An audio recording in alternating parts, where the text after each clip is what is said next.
बार बार मैं भटक रहा हूँ अपनी बात से, बात करते करते। अच्छा, मैं घड़ी देख के तो तकरीर करता नहीं हूँ कि लो भाई मुझे 1 घंटा हो गया, अब हो गई। नहीं, मुझे अपनी एक बात पूरी करनी होती है। मेरा मिजाज है कि मैं अपनी बात बड़ी ईमानदारी से करता हूँ। उसकी वजह ये, मुझसे इस मिंबर का हिसाब होगा। ऐसा नहीं हो जाएगा, नहीं होगा, होगा। ये नहीं कि हो जाए, सबसे अपनी अपनी जिम्मेदारी का हिसाब होगा, कोई बचेगा नहीं। ये तो मियाँ लोग खुद नहीं बचेंगे, जन्नत तो बांट रहे हैं। हाँ, इन्होंने कभी लॉकडाउन में तो पैसे बांटे नहीं, मगर जन्नत बांट रहे हैं। तो जो किसी का मुरीद हो जाओ, बस मैं तो जन्नती हूँ, मियाँ के साथ जाएंगे। अब मियाँ के हालात जहन्नमी वाले हैं। ये जाएगा मियाँ लेके जन्नत में, ये अपने किराए से ऐसे तो बंबई तो लेके जाएगा ना, उसी का किराया ले लेगा और उसको मदीने लेके जाएगा जन्नत में। ले, ड्रामे हो रहे हैं ये दीन के नाम पे। माशाअल्लाह, तुम दीन समझो, दीन साफ है, रेडीमेड दीन भी नहीं है। दीन प्रैक्टिस से होता मिलेगा। जब उसने सुना ना तेरा बाप शहीद हो गया, फिर तेरा बेटा भी और तेरा भाई भी, एक औरत है। यहाँ औरतें जब रोती हैं, उन्हें क्या खबर कौन आ रहा है, कोई मर गया। ये मेरी क्लिप, ये मेरी बात उन तक पहुंचाओ, रोने वालियों की तब उन तक ये मेरी खबर पहुंचाओ। रोती हैं, उन्हें ये खबर नहीं मेरा दुपट्टा कहाँ चला गया, मैं कहाँ खड़ी हूँ, मैं कहाँ बैठी हूँ, मेरा बाप मरा है, तो मेरा दीन तो जिंदा है ना, मेरा पर्दा तो जिंदा है ना। और वो आने वाले जाहिल, वो भी घर में ऐसी घुसे चले जाते हैं कि मैयत को देखने आ रहे हो, अबे क्या शरीयत खत्म हो गई इस मैयत में, इस मैयत घर में बेगम घुसे जा रहे हो। हुजूर फरमाते हैं, बुखारी मुस्लिम की हदीस है, सरकार फरमाते हैं मेरे आका कि अगर कोई आए बगैर इजाजत तुम्हारे घर में, तुम उसके पत्थर मारो। अगर उसकी आंख फूटेगी कोई बात नहीं, मगर उसकी सजा उससे भी ज्यादा होनी चाहिए, कोई बड़ी बात नहीं है। एकदम आ गए तुमने देखे नहीं औरतें रो रही है, उनके दुपट्टे इधर उधर पड़े होंगे, एकदम तुम दाखिल हो गए। नहीं, उन आने वाले भी गुनहगार हैं और वो ऐसे रोने वालियां भी गुनहगार हैं। रोना ये दर्द है ना, अल्लाह के रसूल फरमाते हैं जबान का दर्द शैतान की तरफ से है और दिल का गम अल्लाह की जानिब से है। आंसू निकलने को इस्लाम मना नहीं करता, मगर मेरी बहन आंसू किसी के सामने दिखाने से क्या फायदा, ये तो कुछ कर भी नहीं सकते, इससे मिलकर रोना उससे मिलकर रोना। आंसू की कदर किसी को नहीं पता, आंसुओं का बेहतरीन कदरदान मेरा रब है। और सुन मेरी बहन, तेरे बाप का जनाजा बाहर पड़ा था तो हैरत की और मोहब्बत की बात तो ये होती, फजीलत की और बरकत की बात तो ये होती कि तू किसी के सामने नहीं रोती, किसी के साथ मिलकर नहीं रोती, बल्कि मुसल्ला बिछाती अंदर कमरे में और कहती मालिक मेरा बाप मर गया है, इसकी मगफिरत करना, मैं तेरी बंदी तुझसे उसके बाप में दुआ करती हूँ। मेरा ईमान कहता है कि बाप की मैयत पड़ी हो, बेटा बेटी, अगर बेटा बेटी अल्लाह के सामने सजदा कर रही हो तो बाप की कमर तख्त कब्र पे बाद में लगेगी, अल्लाह उसकी कब्र को जन्नत का बाग पहले बना दे। वाह वाह वाह वाह, सुभान अल्लाह, सुभान, बहुत अच्छा या रसूल अल्लाह, जिंदाबाद जिंदाबाद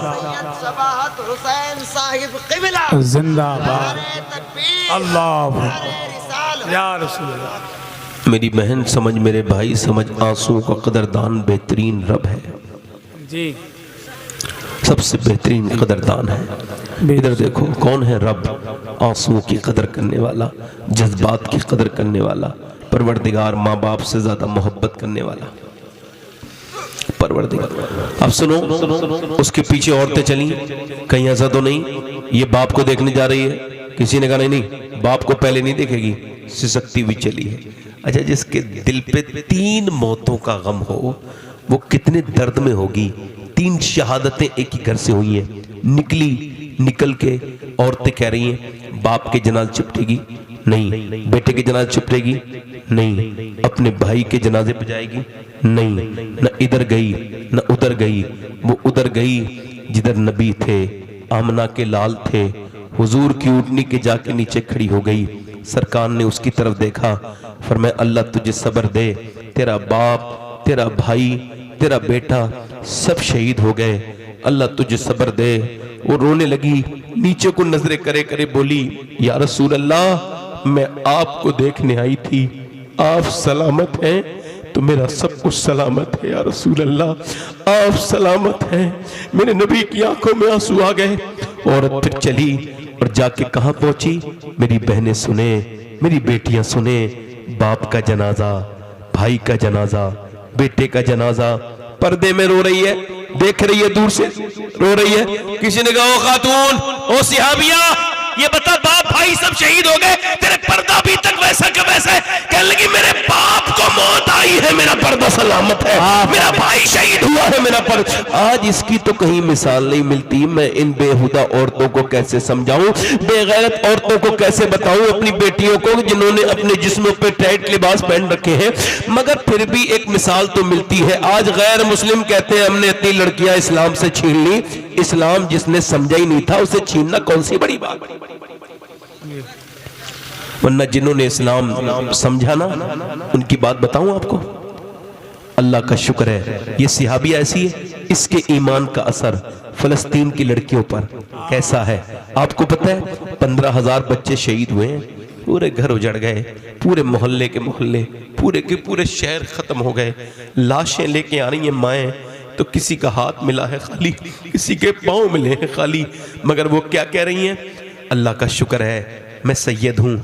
मगर फिर भी अगर कोई एक जूता मुझे फिलिस्तीनी बच्ची का ला के दे दे, तो मैं उसको मरने से के पहले वसीयत कर दूंगा कि ये मेरे सीने पे रख देना जब मैं मर जाऊं, कफन पहनाने के बाद, ताकि ये जूता मुझे अल्लाह की रहमतों का सबब बने, मुझे बख्श बनने के लिए। क्योंकि उस लड़कियों के बयानी इस तरह के, उन्होंने कहा हम रात को सोते हैं तो बुर्का ओढ़ के सोते हैं और कुरान पढ़ के सोते हैं, तौबा करके सोते हैं। कहा क्यों? कहा बुर्का तो ओढ़ के कोई नहीं सोता, का इस वजह से कि जब रात को बम गिरते हैं तो बुर्का बम गिरते हैं तो घर में से मलबे में से लाशें निकलती हैं। हम ये सोच के बुर्का ओढ़ के सोते हैं कि जब हमारी लाशें निकले तो पर्दे में होनी चाहिए, बेपर्दा नहीं होनी चाहिए, ताकि कल कयामत के दिन हुजूर की बेटी से मुलाकात हो तो हम अर्ज कर दें, ऐ सैयदा हमारे घर उजड़े, बच्चे शहीद हो गए, मगर हम पर्दे को साथ रखा, हमने कुरान को न छोड़ा, मगर मेरी बेटियों ने, मेरी बहनों ने कुरान छोड़ दिया। कहाँ पढ़ती है कुरान? रेडीमेड इस्लाम चाहिए, ये भी रेडीमेड। बरकत चाहिए, रेडीमेड। घर में चाहिए, रेडीमेड। शोहर की मोहब्बत ताबीज के जरिए लेना चाहती है, बरकत भी मियाँ के ताबीज के जरिए लेना चाहती है। ना ना ना ना, ये मियाँ तो उल्टा लटका के दोगी तब भी तेरे घर में बरकत नहीं आएगी। ये क्या बरकत करने वाला है? इसके घर में बरकत होती, ये झूठ बोल के ताबीज नहीं लिख रहा होता, ये कोई नेक काम करता। ये झूठे बदतमीज लोग ये बैठ गए। मेरी बहनें भी इनके चंगुल में बहुत जल्दी आ जाती हैं, इनके अकीदों में इतनी कमजोरी है कि ये यही नहीं देखती कि बरकत कहां से आएगी। बरकत वहां से आएगी जहां से आमना के लाल ने फरमाया है। बरकत वहां से नहीं आएगी जहां से मियां कह रहा है, जहां से ढोंगी कह रहा है, जहां से ये ताबीज का कारोबार करने वाला कह रहा है। नहीं नहीं, ये नहीं, ये नहीं है। ये बदतमीज जहां से कह रहा है वहां से बरकत वहां से आएगी जहां से आमना के लाल फरमाएंगे। और हुजूर ने फरमाया, जिस घर में कुरान पढ़ा जाए उसमें बरकत इतनी आती है कि जमीन से आसमान तक फरिश्ते उसकी ज़ियारत करते हैं। क्या बात है, जिंदाबाद जिंदाबाद, सुभान अल्लाह सुभान अल्लाह।